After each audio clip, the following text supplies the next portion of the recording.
Hello guys, the depth queen स्वागत करती है अपने डार्क डेप्थ वर्ल्ड में। और आज मैं बात करूंगी चिकाटिलो के बारे में। चिकाटिलो कोई रेसिपी नहीं है, कोई खाने का व्यंजन नहीं है, बल्कि एक crime thriller suspense murder mystery है। मर्डर नहीं, मर्डर्स मिस्ट्री है, क्योंकि इसमें एक नहीं अनेक मर्डर होते हैं और जो बेचारे बच जाते हैं फिर उनकी कहानियाँ सामने लाई जाती हैं और उसके बाद धीरे धीरे ये केस सॉल्व होता है। एक्चुअली कहानी कुछ यूँ है, कहानी कुछ ऐसी है कि एक क्राइम रिपोर्टर की फ्रेंड कोलीग का मर्डर हो जाता है। वो घर पर अपने बॉयफ्रेंड के साथ अकेली होती हैं और अचानक से कोई घर में घुस आता है। पहले तो उनकी फीमेल फ्रेंड के साथ दुष्कर्म करके फिर उसके बाद उसे मारता है और साथ ही साथ में जो उनका बॉयफ्रेंड उस वक्त मौजूद था उसको भी मौत के घाट उतार दिया जाता है। और वहीं से फिर जो फिल्म की जो नायिका है वो अपना जो ये जॉब छोड़कर बन जाती है पॉडकास्टर। देखिए, पॉडकास्टर बन जाती है और फिर उसके बाद पुलिस के साथ मिलकर वो ये सारी इन्वेस्टिगेशन करती है। लेकिन इस पूरी इन्वेस्टिगेशन के दौरान ये पता चलता है कि ये इस तरह के क्राइम कोई अभी पहला या दूसरा नहीं है, बल्कि कई साल पहले सन 2000 में ये क्राइम शुरू हुआ था। एक छोटे से ज़िले में इस तरह की कई वारदातें हुई गई थीं, लेकिन वही वाली बात है कि वहाँ पर पुलिस पहुँच नहीं सकी। और अगर पुलिस पहुँची तो फिर वही वाली बात है कि बहुत सारे लोग, बड़े बड़े लोग बीच में आकर केस को गुमराह और मैनिपुलेट कर देते थे, जिसकी वजह से ये इन्वेस्टिगेशन कभी भी आगे नहीं बढ़ पाई। और उनमें से कुछ विक्टिम्स जो मर गई वो तो मर गई, लेकिन कुछ बाय डिफ़ॉल्ट जो बच गई वो अभी भी इस ट्रॉमे के साथ जी रही हैं। कईयों के तो पतियों ने उनको बायकॉट कर दिया है, छोड़ दिया है, और कुछ बेचारियां ऐसी हैं जो मतलब एक तरीके से नाच गाकर अपना पेट पालती थी और उनके साथ ये हुआ तो उसके बाद तो मतलब एक तरीके से उनके लिए जीना भी दोबर हो गया। मतलब बहुत सारी बुरी हालत में वो औरतें फिल्म की नायिका को मिलती हैं और फिर किस तरीके से ये केस आगे बढ़ता है।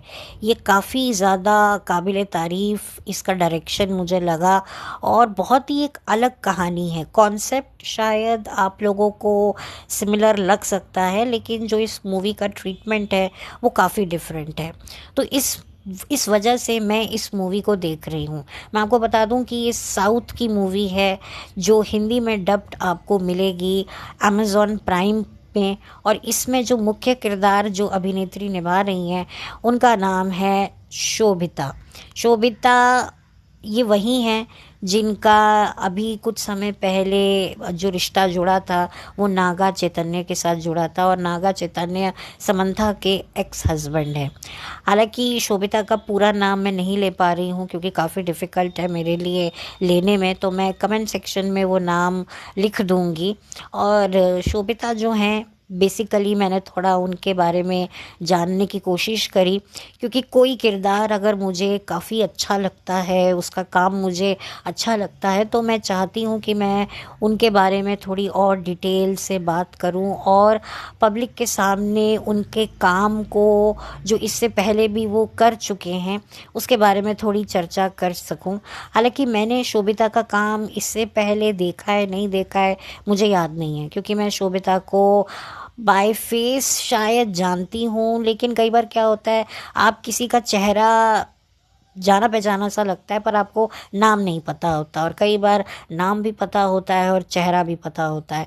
तो ये थोड़ा सा शोभिता को लेकर कन्फ्यूजन था, लेकिन अब तो मैं शोभिता को थोड़ा पहचानने लगी हूँ क्योंकि सोशल मीडिया पर उनके बारे में काफ़ी बातें मैंने सुनी हैं। नागा चैतन्य के साथ जब उनकी शादी हुई थी तो उनकी शादी की फ़ोटोग्राफ्स वगैरह भी सोशल मीडिया पर पूरी आपको मिल जाएंगी। उनका इंस्टाग्राम अकाउंट भी है और इसी इंस्टाग्राम अकाउंट पर उन्होंने इस मूवी का एक तरीके से प्रमोशन भी किया। तो कहानी काफ़ी अच्छी है और इस मूवी को देखकर ना कहीं मुझे दुश्मन मूवी की याद आई, जो 1998 में आई थी काजोल की, जिसे बनाया था तनुजा चंद्रा ने। आप देखिए, काजोल की मदर का नाम भी तनुजा है और दुश्मन को भी तनुजा चंद्रा ने बनाया था। तो तनुजा नाम मुझे लगता है थोड़ा सा कई बार एक सिमिलैरिटी मुझे देखने को मिली। लेकिन मैंने दुश्मन मूवी का भी रिव्यू अपने चैनल पर किया है, मतलब किया था पिछले साल ही, और आप लोगों ने उसको काफ़ी अच्छा सपोर्ट दिया, काफ़ी अच्छा रिस्पांस दिया, जिसके लिए मैं तहे दिल से शुक्रगुज़ार हूँ। ऐसा नहीं है कि मेरे चैनल पर बिल्कुल भी जो है ऐसी वीडियोस मौजूद नहीं हैं जिसको लोगों ने भारी मात्रा में नहीं देखा हो। कुछ चंद वीडियो है और उनकी वजह से ही जो है मैं अब तक यूट्यूब पर सस्टेन कर पाई हूँ। एंड ऑफ कोर्स जो लोग मेरे चैनल पर जुड़े हैं, जो दोस्त हैं मेरे, उनकी वजह से भी मैं अब तक जो है काम कर पा रही हूँ। तो उन सबको मैं तहे दिल से धन्यवाद करना चाहती हूँ। शायद उनके नाम लेना एक एक करके पता नहीं सही है या नहीं सही है, लेकिन अगर वो लोग मुझे सुन रहे होंगे तो वो समझ जाएंगे। तो ये फ़िल्म जो आप पूरे तरीके से देखेंगे तो एक तरीके से विमेन एम्पावरमेंट को काफ़ी ज़्यादा प्रोत्साहित किया गया है, नारी शक्ति को काफ़ी अच्छे से प्रमोट किया गया है, जो मुझे देखकर काफ़ी अच्छा लगा। और सबसे ज़्यादा मुझे शोभिता का जिस तरीके से पहनावा है वो भी काफ़ी अच्छा लगा। और देखकर मुझे अपनी बॉलीवुड एक्ट्रेसेस के लिए काफ़ी बुरा लगा कि यार हमारी बॉलीवुड एक्ट्रेसेस को ठुमके लगाने के अलावा वाकई कोई और काम बॉलीवुड में क्यों नहीं मिलता। बस स्टाइलिश कपड़े पहनकर हीरो के आगे पीछे ऊपर नीचे कुदियाँ मारना। और यहाँ पर आप देखो कैसे एक्ट्रेसेस काम कर रही हैं, एक्टर्स के साथ कंधे से कंधा मिलाकर जो है उनको उनके लिए रोल्स लिखे जाते हैं और कैसे बढ़ चढ़कर वो काम करती हैं। वाकई उनके कैरेक्टर को देखकर हर लड़की के अंदर ये ऊर्जा जागेगी कि हमें भी ऐसे ही अपने आप को जो है इतना स्ट्रॉन्ग बनाना है, इतना सक्षम बनाना है, अपनी कहते हैं ना प्रोटेक्शन कैसे करनी है। ये बहुत अच्छा मैसेज दिया। हालांकि देखिए, एंटरटेनमेंट इंडस्ट्री चाहे साउथ की हो चाहे बॉलीवुड की हो, औरतें तो कहीं भी मतलब इनके यहाँ पर औरतों का क्या हाल होता है वो तो हम सबको पता है। लेकिन हाँ, ये जो भी मैसेजेस वगैरह देते हैं वो आम पब्लिक के लिए ही देते हैं। असल ज़िंदगी में ये खुद कैसे हैं ये तो खुद ही जानते हैं।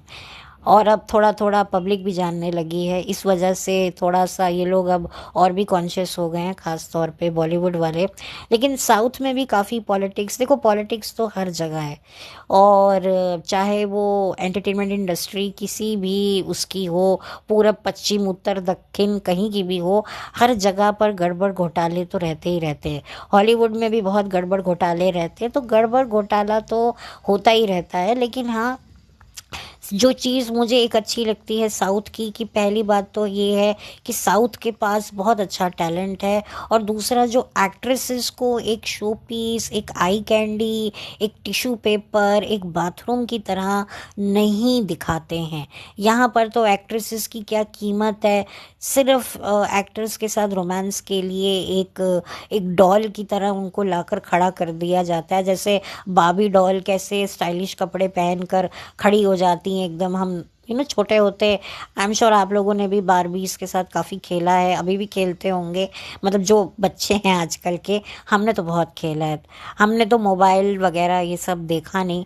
बारबी को देखकर जो हम लोगों को एक फैसिनेशन होती थी, आई थिंक स्पेशली लड़कियों को, अब मैं इतनी बड़ी हो गई हूँ उसके बावजूद भी आज भी बारबी की कोई सोशल मीडिया पे कोई वीडियो देख लूँ, कुछ उसके छोटे छोटे वो जो सेट्स आते थे, सोफ़ा सेट, हाय मतलब लगता है यार पकड़ लूँ खेल लूँ, मतलब आज भी वो हमारे अंदर वो चीज़ है। तो यहाँ पर जो ये आज की जो एक्ट्रेसेस हैं वो भी मेरे को बिल्कुल बारबी डॉल की तरह सजी सजाई हुई बैठी हुई दिखती हैं, और कुछ करती कराती तो है नहीं फिल्म में। तो मुझे बुरा लगता है। और जिस तरीके से शोभिता का जो एक स्ट्रॉन्ग पर्सनालिटी जो दिखाई है, जो एक एक विमेन को आइडलाइज, जो एक आइडियल कहते हैं ना, एक औरत को कैसे होना चाहिए, वो काम भी करे, वो अपनी रक्षा भी करे, वो इंडिपेंडेंट भी हो, वो सारे काम करे, मल्टीटास्किंग हो। तो यहाँ पर ये चीज़ दिखाई गई है और बहुत अच्छे से उसे जो है शोभिता ने वो काम किया है। तो मैं तो कहीं न कहीं शोभिता को काफ़ी ज़्यादा उसके काम से मैं इम्प्रेस हूँ और मैं काफ़ी उसे बधाई देना चाहती हूँ कि उसने बहुत अच्छा काम किया है।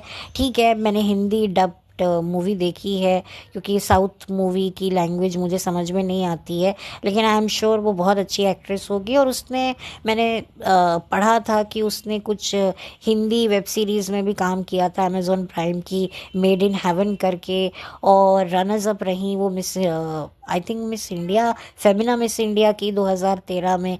तो कुछ ना कुछ तो उनका काम जो है दिखा है, और पर्सनालिटी काफ़ी अच्छी है, एक्स फैक्टर है। बट वही वाली बात है, थोड़ी थोड़ी उनको देखकर कहीं ना कहीं मुझे बिपाशा बासु की भी झलक दिखाई देती है। लेकिन अनफॉर्चुनेटली मैं मिस करती हूँ कि हमारी बॉलीवुड एक्ट्रेसेस जिनमें वो पोटेंशियल था आज वो काम नहीं कर रही हैं, और जिनमें पोटेंशियल बिल्कुल नहीं है वो दिखती रहती हैं। तो ये मुझे बुरा लगता है। अच्छा, कुछ ऐसी एक्ट्रेसेस हैं, नेपो एक्ट्रेसेस हैं, जो कहती हैं देखो हम कितने डिफ़िकल्ट रोल्स चुनते हैं, हम देखो अगर हमें काम नहीं करना होता तो हम इजी रोल भी चुन सकते थे। देखिए, बात आपकी बिल्कुल सही है, लेकिन मुश्किल रोल चुन के काम भी तो अच्छा करो। तुम मुश्किल रोल चुन तो लेती हो बहन, लेकिन तुम्हारे चेहरे पर वैसे एक्सप्रेशन नहीं आते, वैसी डायलॉग डिलीवरी तुम्हारे मुंह से नहीं निकलती है। तुम रो रही हो, बोल रही हो, हंस रही हो, कुछ समझ नहीं आता, सब चीज़ें मिक्स लगती हैं। तो फिर इससे अच्छा तो तुम सिंपल रोल ही करो, और वही करो। कम से कम जो तुम करती हो वो कहीं ना कहीं हम लोगों को पता तो चलेगा। तुम इतने डिफ़िकल्ट रोल करने के बावजूद भी तुम कोई ढंग का कोई ना एक्सप्रेशन दे पाती हो, ना डायलॉग बोल पाती हो, मतलब बिल्कुल भी बहुत ख़राब लगता है। अच्छे से अच्छे रोल का तुम सत्यानाश कर देती हो। इस वजह से कोई तुम्हें स्क्रीन पर भी देखना नहीं चाहता, और यही वजह है कि हमारी बॉलीवुड में आज की तारीख में एक अच्छी एक्ट्रेसेस का मतलब अकाल सा पड़ गया है। आप लोग हमें देखिए ना, हमें अपने ज़माने में कितनी एक्ट्रेसेस की लिस्ट है, बेहतरीन एक्ट्रेसेस की, जो मैं अभी भी आपको सुना सकती हूँ। मनीषा कोइराला, काजोल हैं, रानी मुखर्जी, करिश्मा कपूर, कितनी हैं, माधुरी दीक्षित, श्रीदेवी, दिव्या भारती, और भी न जाने कितनी एक्ट्रेसेस रही हैं, तब्बू, कितनी एक्ट्रेसेस हैं, करीना। आप सोचिए ना, हमें अभी भी हमारे पास एक लिस्ट है, और भी होंगी जो हमें याद नहीं आ रही हैं, मीनाक्षी शेषाद्री, ये तो खैर थोड़ी और मैं पीछे हो गई हूँ, लेकिन एक अच्छी खासी लिस्ट हुआ करती थी। लेकिन अब आप देखिए वो लिस्ट कहाँ चली गई। आज की जनरेशन के पास तो अगर मैं उनको बोलूँ कि तुम अपने टाइम की बेस्ट एक्ट्रेसेस की लिस्ट बनाओ, दो नाम भी बता दो, तो उनके पास होंगे नहीं, और जो बताएंगे भी उन्होंने कोई ढंग का काम किया ही नहीं होगा। तो ये बात होती है। तो खैर, ये फिल्म आप देखिए और इसमें आपको पता चलेगा कि कैसे कैसे जो हमारा कानून है वो किस तरीके से कभी कभी बायस हो जाता है, और ना चाहते हुए भी मासूमों के साथ अन्याय कर बैठता है। पावर का अपना ही एक महत्व होता है, वो पावर ही क्या जो दूसरों के लिए काम ही ना आए। पावर लेकर आप उसे अगर अपना ही फ़ायदा निकलवा रहे हो, तो फिर उस पावर का फिर कोई होने का कोई फ़ायदा नहीं है। और मैं आपको बता दूं कि इस मूवी का जब सस्पेंस खुलेगा तो आपको बहुत शौक लगेगा, क्योंकि वो सस्पेंस मूवी ही क्या, जिसका सस्पेंस पब्लिक फिल्म की ख़त्म होने से पहले ही प्रेडिक्ट कर ले। तो ये मुझे सबसे अच्छी बात इस मूवी की लगी है। और इसमें बहुत सारे टर्न्स एंड ट्विस्ट हैं, जहाँ पर भी आपको लगेगा कि कहीं ये वो तो नहीं, एक तरीके से एक क्या बोलते हैं, ओहो, सीरियल किलर, हाँ, एक सीरियल किलर कि मेंटालिटी क्या होती है, वो क्यों ये सारे काम करता है, क्या ऐसी चीज़ उसके साथ होती है जिसकी वजह से उसका जो दबा हुआ गुस्सा है वो क्यों निकालता है दूसरी औरतों पर। ऐसा उसके जीवन में क्या घटता है जिसका गुस्सा अभी तक वो लेकर बैठा हुआ है इतने सालों तक। और फिर उसके बाद जो है कुछ वक्त बाद रुक जाने के बाद ऐसा क्या हुआ कि वापस से वो ट्रिगर होकर ये सारी हरकतें करने लगा जो शायद उसने कुछ वक्त के लिए बंद कर दी थी, और बंद भी क्यों करी। ये सारे सवालों के जवाब आप ये मूवी देखेंगे तो आपको पता चलेगा। बहुत सारे शॉकिंग टर्न्स ट्विस्ट आपको देखने को मिलेंगे। तो ओवरऑल ये फिल्म जो है आपको एंगेज रखेगी, वाकई आपको लगेगा कि आपने वाकई एक थ्रिलर मर्डर मिस्ट्री फिल्म देखी है। और इन्वेस्टिगेशन भी फास्ट है, फिल्म फास्ट है, स्लो नहीं है। फिल्म चलती चली जाएगी, गाने शायद बैकग्राउंड में हो सकते हैं लेकिन वो आपको डिस्टर्ब नहीं करेंगे क्योंकि फिल्म के साथ वो चलते रहेंगे और आप भी इस फिल्म के साथ जुड़े रहेंगे। आप भी पता लगाते रहेंगे फिल्म की नायिका के साथ कि कौन है ये सारी जो दुष्कर्म कर रहा है, ये सारी हरकतें कर रहा है, इसके पीछे किसका गंदा दिमाग है। तो आप भी इस इन्वेस्टिगेशन में शामिल हो जाएंगे और फिर उसके बाद जो है आप भी जुड़ जाएंगे और ऐसे जुड़ेंगे कि आपको वक्त का पता ही नहीं चलेगा। तो ये मैं इस चीज़ के लिए जितने भी टेक्नीशियंस हैं, डायरेक्टर हैं, क्रिएटिव टीम है, आर्टिस्ट हैं, स्क्रीन प्ले राइटर हैं, उन सबको मैं धन्यवाद करना चाहती हूँ इतनी बेहतरीन फिल्म हमें देने के लिए, बनाने के लिए। और बस मैं यही चाहूँगी कि हमारे बॉलीवुड वालों को भी कुछ सीखना चाहिए, कुछ समझना चाहिए कि एक मर्डर मिस्ट्री थ्रिलर मूवी क्या होती है, जो अब शायद ये लोग भूल गए हैं। तो ये एक ऑडियंस के लिए एक बहुत बड़ी ट्रीट होती है कि फिल्म के ख़त्म होने तक भी उनको पता नहीं चल रहा है कि असली कातिल कौन है। तो ये बहुत बड़ा मुझे एक अच्छी चीज़ लगी कि काफ़ी वक्त बाद मैंने जो है एक ऐसी मर्डर मिस्ट्री मूवी देखी जिसमें मैं एंड तक पता नहीं लगा पाई, और जब मेरे सामने ये रहस्य, ये भेद खुला तो मेरी आंखें चौंधिया गईं। तो यही मैं देखना चाहती थी, यही मैं फ़ील करना चाहती थी जो मैंने फ़ील किया। तो मुझे लगा कि मैं आप लोगों के साथ भी अपनी फीलिंग्स शेयर करूं और आप लोगों को भी प्रोत्साहित करूं कि ये फ़िल्म आप जल्द से जल्द देखें। अमेज़ॉन प्राइम पर ये अवेलेबल है, तो कोई दिक्कत नहीं है, हिंदी में मिल जाएगी, आप देखिए। और स्पेशली लड़कियों को भी देखना चाहिए और अच्छा लगेगा आपको।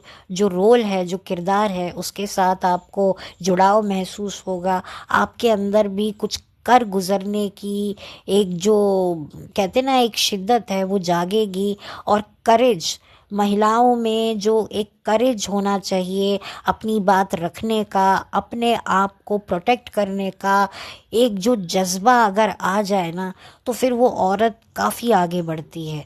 क्योंकि अक्सर औरतें झिझक जाती हैं कई मामलों में, कभी फैमिली के प्रेशर में तो कभी खुद की शर्म हया में। लेकिन एक बार हिम्मत करके देख लिया ना तो बस फिर आपको कोई रोक नहीं सकता। ये मैं अपने पर्सनल एक्सपीरियंस से कह रही हूँ, क्योंकि अगर आप हिम्मत नहीं करोगे ना तो आगे बढ़ोगे नहीं। अगर आपने हिम्मत ही नहीं करी तो फिर कैसे कोई बात होगी। देखिए, अगर ज़िंदगी में इंसान हारता जीतता कब है, जब वो कुछ एफर्ट करता है।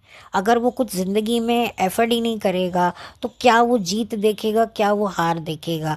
लोग कहते हैं कि हमने ज़िंदगी में बहुत हार देखी है। अरे भाई, तुमने एफर्ट्स किए हैं कुछ तो तुमने हार देखी है, यानी कि तुमने कुछ ना कुछ तो किया है। हर इंसान हर एफर्ट में उसको 10 on 10 नहीं मिल सकते हैं, कभी कभी निराशा भी मिलती है, लेकिन एटलीस्ट हमारे पास इतना तो सेटिस्फेक्शन होना चाहिए कि हमने कुछ ज़िंदगी में करने की कोशिश की, भले ही हमें असफलता मिली। अब जैसे मैं अपनी बात करूं तो मैंने अपना ये चैनल जब बनाया था तो मुझे नहीं पता था कि मैं इतना भी कर पाऊंगी। और कभी कभी तो ऐसा होता था कि मेरे को एक भी व्यू नहीं मिलता था, और अगर कोई एक व्यू मिलता था तो वो मेरे खुद का होता था।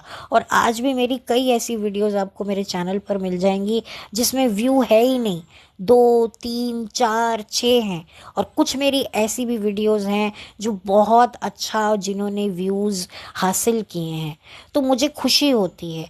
ठीक है, आप कुछ एफर्ट्स करते हो और उनका अच्छा रिज़ल्ट मिलता है तो बहुत अच्छा लगता है, और रिज़ल्ट नहीं मिलता तो अच्छा नहीं लगता, मुझे भी अच्छा नहीं लगता। लेकिन दिल के किसी कोने में एक सेटिस्फेक्शन रहती है कि यार मैंने कुछ तो एफ़र्ट्स किए हैं, मैंने कुछ तो किया है, मैंने कुछ तो एक कदम उठाया है अपने आप को आगे बढ़ाने का।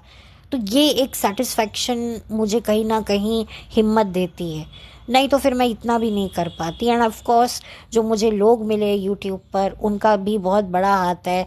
प्लस मेरे जो पेरेंट्स ने मुझे जिस तरीके की अपब्रिंगिंग दी है, उसका भी बहुत बड़ा हाथ है। प्लस मेरे आसपास कुछ ऐसे लोग हैं जो मुझ पर भरोसा करते हैं, मुझ पर ट्रस्ट करते हैं। तो ये मैं जहाँ भी पहुँची हूँ इन सब लोगों की वजह से हूँ। मेरे एक अकेले का इसमें हाथ नहीं है।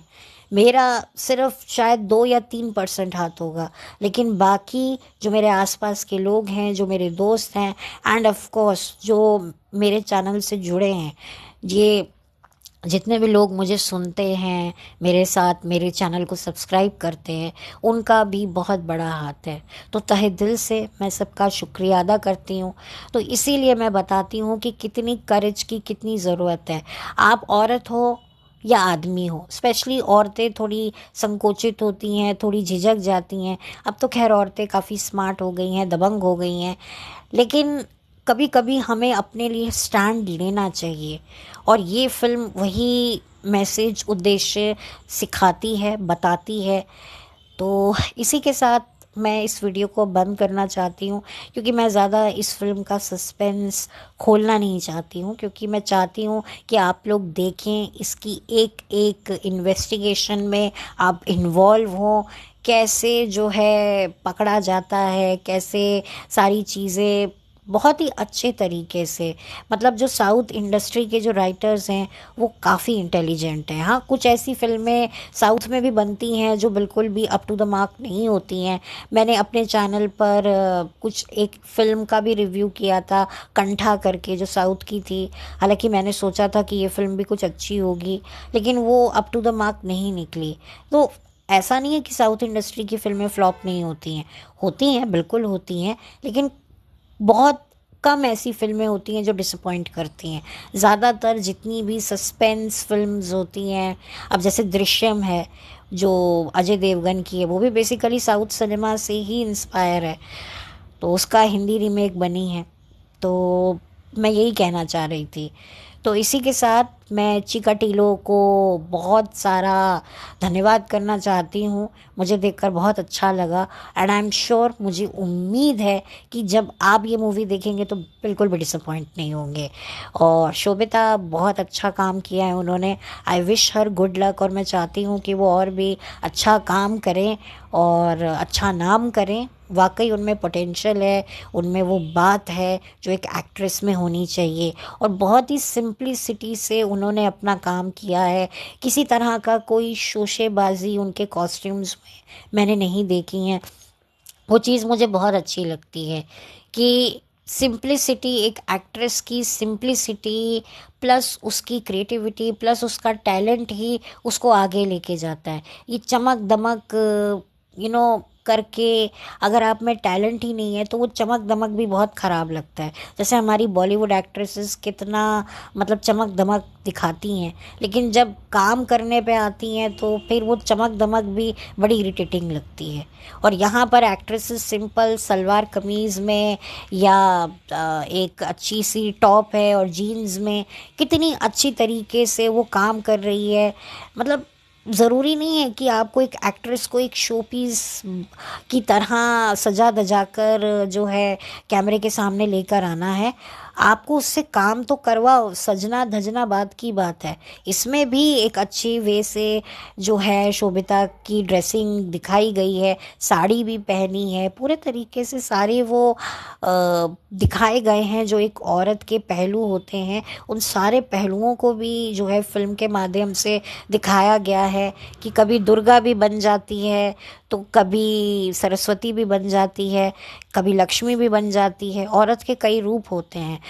तो ये सारी चीज़ों को बताया गया है और बहुत ही डिफरेंट तरीके से बताया गया है, बहुत ही इंटेलिजेंट तरीके से बताया गया है। तो बस इसी के साथ मैं और ज़्यादा सिचुएशन को क्रिटिकल नहीं बनाऊंगी, क्योंकि मैं कभी कभी कुछ ज़्यादा बोल जाती हूँ, तो मुझे भी लगता है कि शायद इन चीज़ों की बोलने की ज़रूरत नहीं थी, क्योंकि कभी कभी आप ज़रूरत से ज़्यादा तारीफ़ ऐसी कर देते हो जो पब्लिक भी कंफ्यूज हो जाती है कि अच्छा ना, ठीक है ना, बोल दिया ना, एक ही बात को बार बार ये क्यों बोल रही है, अच्छी पिक्चर है तो देखेंगे। तो बस अब मैं इस चीज़ को यहीं पर स्टॉप कर देती हूँ, और मेरी अगर ओवर बड़बड़ हो गई हो तो उसके लिए माफ़ी चाहती हूँ। तो बस इसी के साथ चलती हूँ, लौट कर मिलती हूँ। Have a blessed day, thank you so much.